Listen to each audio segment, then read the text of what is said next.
Welcome back. We're here to unpack the data that lands on our desk and translate it into something you can actually use. Today, we are zooming in on a market that, if you just look at the headlines, seems like a massive opportunity in Central America. I'm talking about Honduras.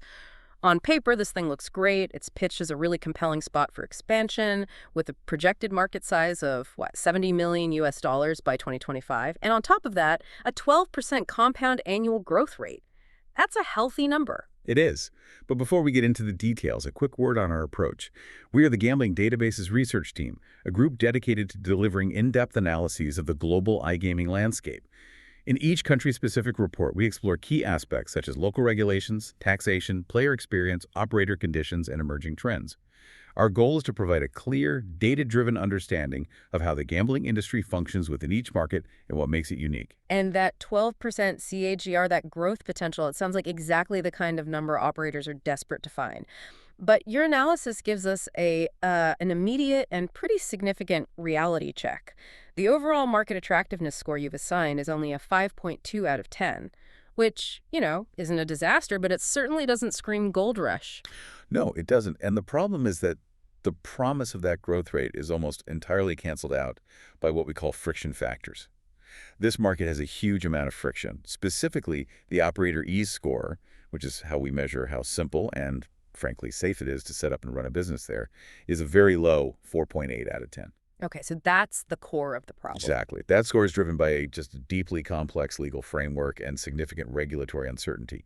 So despite the $70 million potential, our firm finding is that this is, right now, a high-risk, marginally viable market for almost every foreign operator. So we need to understand the critical risks, the friction, that turns this promising forecast into a legal and logistical nightmare. That 12% growth is real, but it feels almost inaccessible.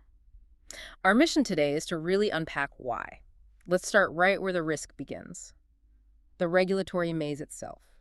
So land-based gambling, things like casinos, sports betting, that stuff is regulated, right? Especially in big urban centers like Tegucigalpa and San Pedro Sula. It is. Those are physical locations, and they have a framework. But what about online for digital expansion? What's the legal status there? This is the absolute foundation of the market's high-risk rating. Online gambling currently exists in what you can only describe as a legal gray zone. A gray zone. Yes. We are seeing signs that a framework is developing, but the source material is very clear. Comprehensive licensing standards are still being refined.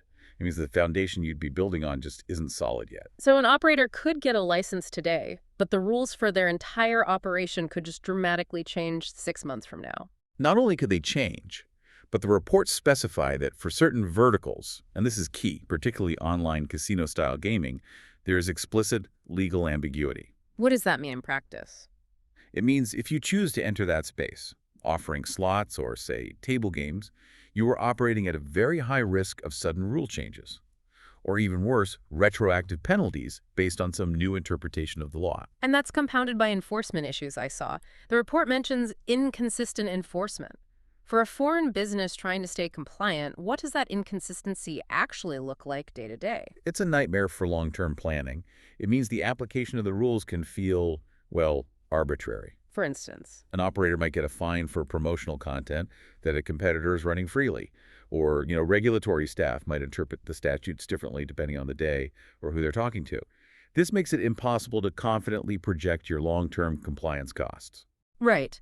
And it just increases the risk that your investment could be stranded if the government suddenly shuts down a specific game or demands some expensive, unforeseen tech change. Precisely. That immediately ratchets up the risk profile. The ground is just unstable, but let's say someone decides to take that plunge anyway, maybe a bigger, more risk-tolerant operator in Latin America.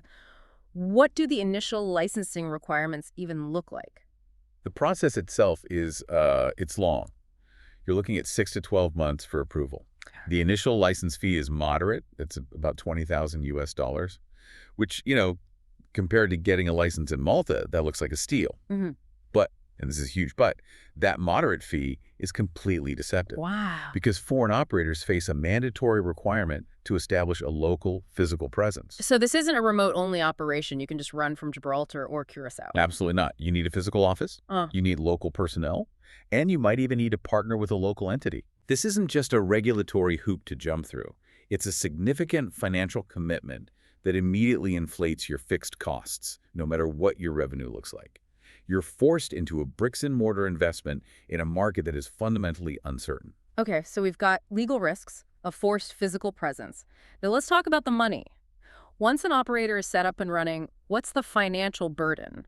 What does the government actually take in taxes? And this is where the costs just stack up and really hit profitability hard. It's like a layered cake of obligations. First, you pay a gross gaming revenue tax, or GGR tax, of 15%. 15%? That actually sounds pretty competitive. It is. That's a positive data point, but it's only the start. Okay, so walk us through how these layers combine to create that headline effective rate of 40 to 50% you mentioned. Let's use a simple example. If an operator makes $100 in revenue, how much is left after all the cuts? Great question. Let's break it down. So, out of that $100 gross revenue, $15 goes straight to the GGR tax. Okay, so you're left with 85. Right. Now, on top of that, you have to calculate your normal operating profits and pay a corporate income tax, the CIT, of 25%. And that's a significant corporate rate. So wait, you're paying a 15% revenue tax and then a 25% tax on your profits. Exactly. And the final layer, which is crucial, is that operators are responsible for withholding a 10% tax on player winnings. So they become the government's collection agent. That's right. So when you factor in all three, the GGR, the high CIT, and the player withholding, the total effective tax rate on your revenue just climbs and climbs. It's estimated to be between 40 and 50%. That's staggering. It's a high effective rate, and when you combine it with the forced physical presence, it makes sustained profitability extremely difficult. And we haven't even talked about the players yet. It sounds like the government has made entry look appealing with a low GGR tax, but then they just squeeze the profitability out of the operation with everything else. That is a very accurate way to put it. The individual parts seem reasonable, but the combination is just punishing. Okay, let's shift gears. Let's talk about the consumers.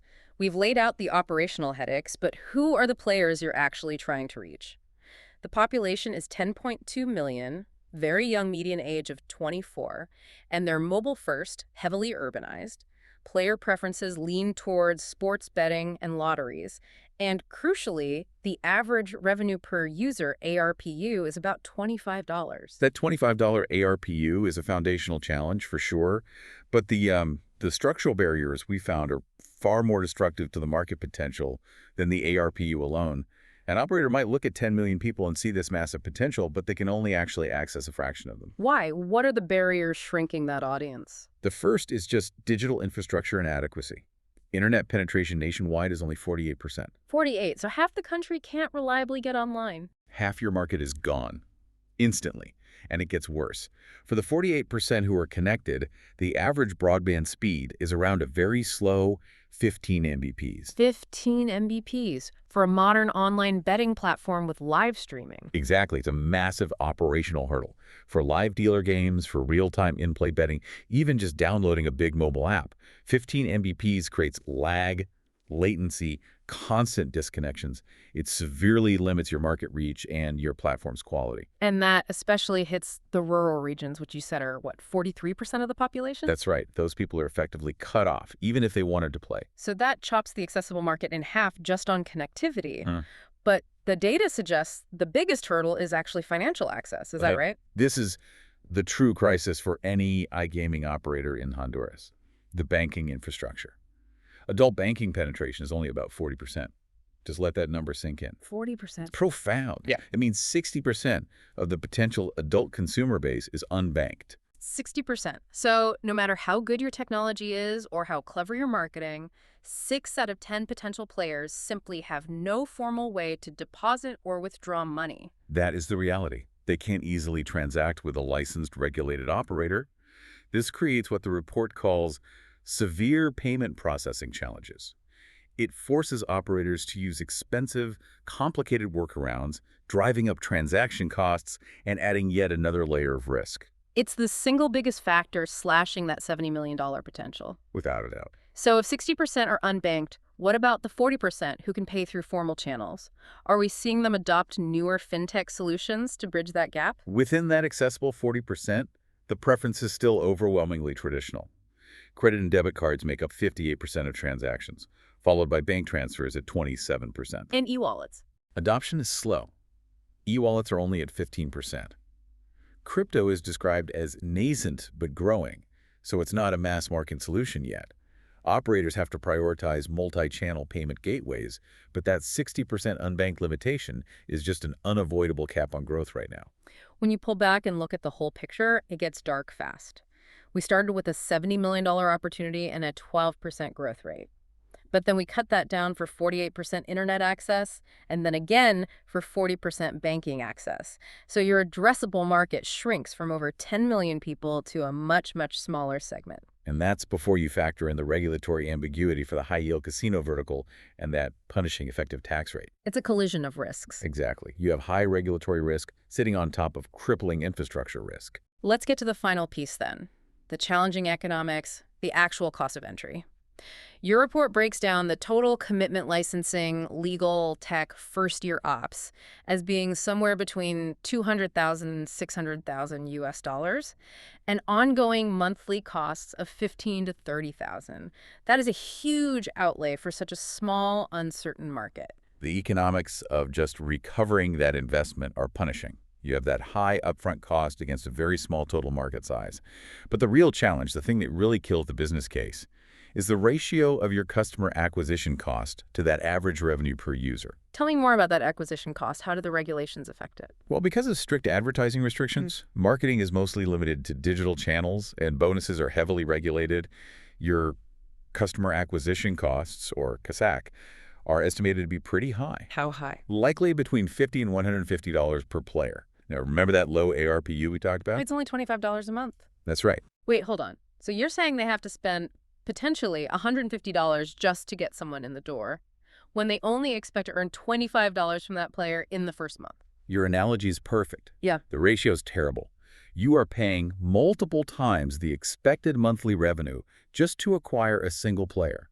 And that $25 is then hit with that 40 to 50% tax rate. Exactly. It requires an almost inhuman level of player retention just to get to marginal profitability.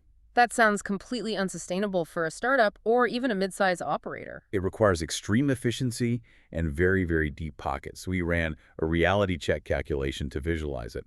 If an operator commits to a mid-range investment of, say, $400,000, they would need to get over 26,000 active, paying players just to break even. 26,000, that sounds massive for a new entrant, especially with all these barriers. How does that compare to, say, neighboring markets? It is significantly harder. In a more stable market with better infrastructure, you might aim for a break-even number closer to 10 or 15,000 for a similar investment. But here, because you have to adjust for the banking and internet issues, getting 26,000 players mean you need to capture 1.4% of the realistic addressable market. And that's an extremely aggressive target. For a new brand, in a legally gray area with local competition, extremely aggressive. So what's the final stark verdict from the research team, given all of this? The final verdict is clear. The time to break even is a minimum of 24 to 36 months.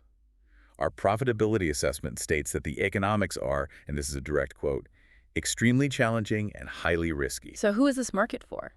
We advise that this market is only viable for highly established Latin American operators, the ones with capital reserves over $1 million, a patient 5 to 7 year investment horizon, and a very high tolerance for extreme regulatory uncertainty. And for everyone else? For most international operators, our recommendation is to avoid this market entirely until the major legal and infrastructure issues are resolved. And we would add a specific warning. Casino-focused operators face the highest risk because of that explicit legal ambiguity we mentioned at the start. If you absolutely have to enter, stick to sports betting. But even that is tenuous. This has been a fascinating look into a market that seems so promising but is just trapped by its own internal realities. For you, the listener, the key takeaway really boils down to this conflict. That high 12% growth potential is completely undermined by a legal gray zone and a fundamental banking crisis that cuts off 60% of your customers. It's a low-yield environment with high fixed costs and crushing acquisition expense. And the future potential of Honduras, that $70 million number we started with, it isn't just tied to legal clarity from the government. It's tied to whether the country can solve that massive 60% unbanked problem and deploy better infrastructure, like 5G, to lift those painfully slow internet speeds. Until those things are addressed on a national level, the promise really does remain trapped by the reality on the ground. Thank you for joining us as we explored this very complex risk-reward profile. It's a crucial reminder to always look beyond the surface numbers and understand the infrastructure underneath. For the full text of this and other country reports, visit our website at gamblingdatabases.com.